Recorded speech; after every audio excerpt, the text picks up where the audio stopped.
మీరు చెప్పాలి మళ్ళీ నేనన్నా అనుకో మళ్ళీ బదనాం చేస్తాను. ఫ్రీ టికెట్ చాలా సంతోషంగా ఉందా లేదా మరి?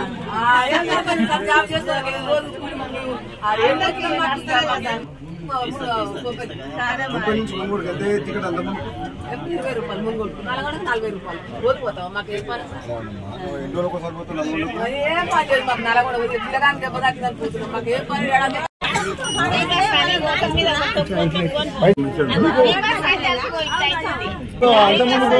అంత ముందు ఫ్రీ పెట్టక ముందుకు సీట్లు దొరికేదా?